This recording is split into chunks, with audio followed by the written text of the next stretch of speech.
Hello, my most amazing artist. It's me, Teacher Charity, and I'm gonna be your art teacher for today. So without further ado, let's get started.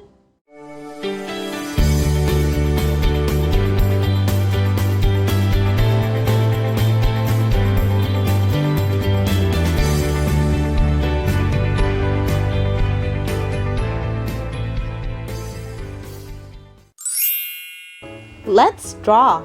Grab your crayons, color pencils, anything you want to color with. Today, we are drawing a cartoon egg. Sunny side up.